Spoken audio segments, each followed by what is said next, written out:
Кто начал войну в Украине, кто спровоцировал Путина, пожар в очередном НИИ в Подмосковье и ЕС, которые угрожают Грузии. Обо всем этом расскажу подробнее в эфире «Нехта». Самые важные и интересные новости. Вьетнам вонзил нож в спину Путина, или это хитрый план? Это, конечно, не первый раз, когда такого рода события происходят один за другим. Трамп говорит, что Россию спровоцировали вступлением Украины в НАТО. Россия не собиралась нападать на Украину. Как только я ушел, они начали выстраиваться у границ. Во Франции назревают протесты. Правительство боится масштабных беспорядков.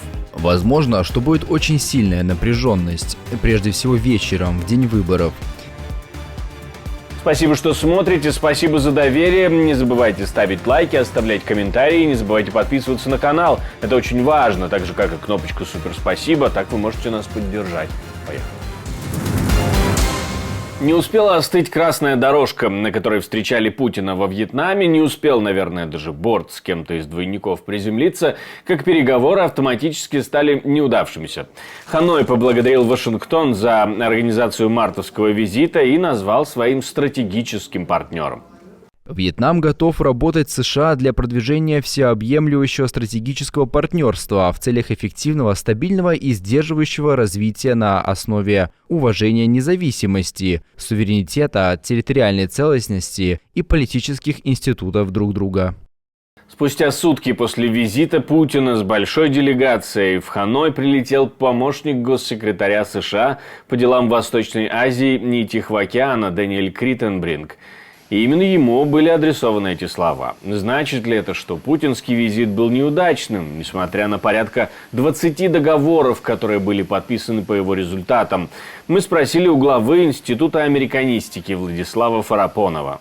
Я думаю, что это, конечно, не первый раз, когда такого рода события происходят один за другим. Но, опять же, мы же смотрим там в более широком контексте, да, там в контексте там именно саммита мира, в контексте там приближающегося, допустим, саммита НАТО и так далее, да. То есть тут, конечно, такая очень игра на тоненького, что называется, но, в принципе, я думаю, что это не значит, что там Соединенные Штаты приедут и будут там отчитывать, скажем так, Вьетнам. Наоборот, они будут пытаться понять, чем Соединенные Штаты могут быть более интересными, более выгодными для партнерства для Вьетнама, там, чем Россия. Поэтому это, скажем, смелый шаг, и он довольно интересный. Посмотрим, что из этого будет в итоге. В Подмосковье горел очередной научно-исследовательский институт. Платан, производящий электронные детали и радиокомпоненты, испускал черный дым. Несколько этажей охвачены огнем. Уже известно о нескольких погибших. Люди выпрыгивали из окон, пытаясь спастись. Тушить прилетели 2 вертолета-амфибии в оперативных службах. Говорят о возможности обрушения верхних этажей здания. Пропагандистский канал Мэш пишет, что причина пожара – взрыв газового баллона. Следим за ситуацией вместе. Обо всех обновлениях можно узнать в нашем телеграм-канале. Трамп считает, что Россия начала войну в Украине из-за того, что Байден пообещал Киеву вступление в НАТО. Еще он говорит, что Путин может продолжать и финансировать войну из-за неграмотной политики формирования цены на нефть. Словом, Байден сделал неправильно все, по мнению Трампа. Я уже 20 лет слышу, что если Украина пойдет в НАТО, это будет реальной проблемой для России. Я слышал это долгое время. Я думаю, что именно поэтому эта война началась. Байден постоянно говорил неправильные вещи, и одна из неправильных вещей — он сказал, что Украина пойдет в НАТО. Когда я слышал, как он говорит, я думал, этот парень начнет войну. 4 года никто даже не говорил, что Россия пойдет на Украину. Этого бы никогда не не произошло. Россия не собиралась нападать на Украину. Как только я ушел, они начали выстраиваться у границ. И я подумал, что Путин, видимо, он хороший переговорщик. Я думал, что он делает это с целью переговоров. Тогда неожиданно они напали. Байден говорил противоположное тому, что, я думаю, он должен был говорить. Вещи, которые он говорил и до сих пор говорит, они сумасшедшие. И в то же время 27 числа стартуют предвыборные дебаты. То, что Трамп повторяет практически всегда одни и те же слова, сейчас фактически соглашается с Путиным, значит ли, что украинская тематика станет одной из главных в последующей предвыборной гонке?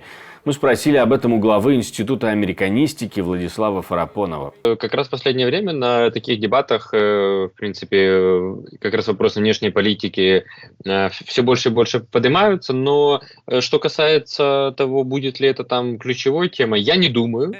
Я думаю, что все-таки будет акцент сделан на внутренней политике. Конечно же, будут аспекты внешние, и вопрос российско-украинской войны будет там в топ-5 вопросов однозначно. Но он будет не потому, что у Трампа какая-то особая там цель касательно Украины или еще что-то.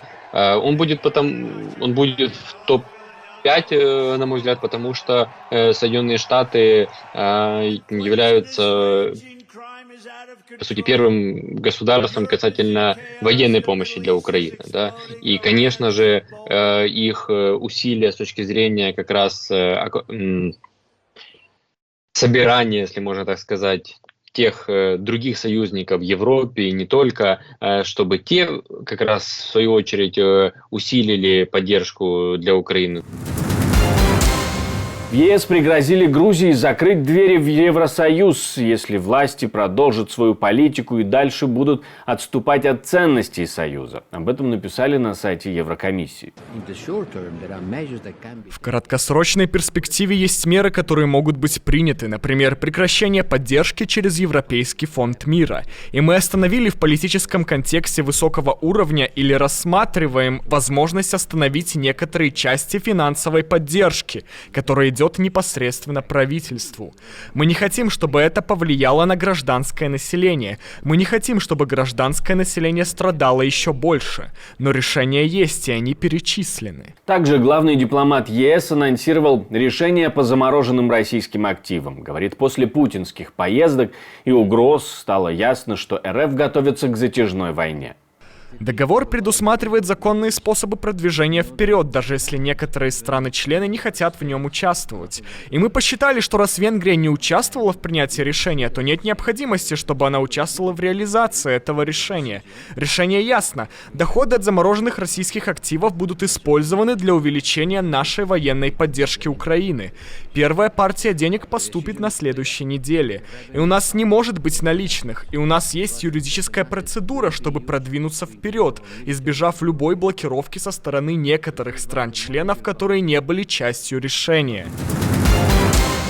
Интенсивная борьба с Хамас заканчивается, но война все еще идет и не окончится, пока палестинская группировка контролирует анклав, говорит премьер-министр Израиля. После завершения интенсивной фазы у нас будет возможность перебросить часть сил на север, и мы сделаем это, прежде всего в оборонительных целях, а во-вторых, чтобы вернуть наших эвакуированных жителей домой. Если соглашение будет достигнуто, то это будет соглашение на наших условиях, а наши условия — это не прекращение войны, уход из Газы и оставление Хамаса в его нынешнем виде.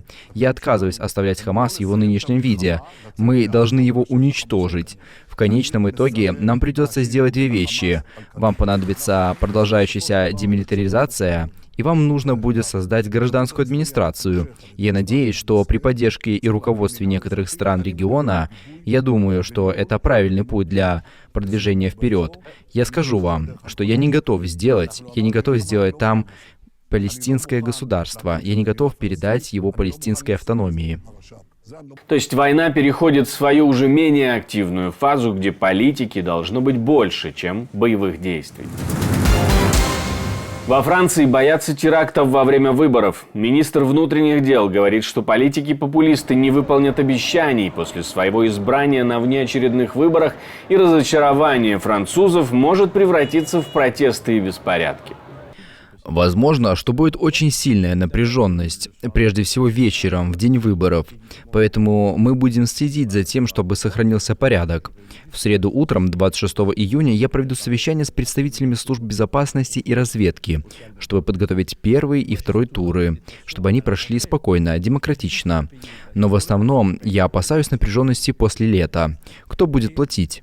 За ошибки и демагогию экстремистских партий всегда в конечном итоге платит народ. К сожалению, альтернатива заключается в том, что они не сделают того, о чем говорят.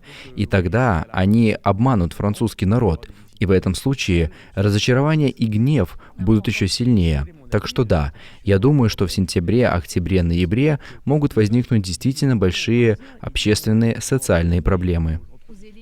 Президент Эммануэль Макрон, шокировавший страну решением о распуске национального собрания в начале этого месяца, не участвует в голосовании, но для многих избирателей выборы воспринимаются как референдум о судьбе президента, который когда-то считался способным преодолеть политические разногласия, но чьи рейтинги одобрения рухнули после ряда политических кризисов. Я хочу напомнить, что мы существуем только благодаря вашей поддержке, ваше спонсорство, донаты. То, что вы нажимаете кнопочку «Супер спасибо», помогает нам создавать новые и новые видео. Не сдерживайте себя в этом, продолжайте так делать и дальше. Также продолжайте ставить лайки, оставлять комментарии, подписываться на канал. Все это непременно очень важно. На этом у меня все. До встречи и хороших вам новостей.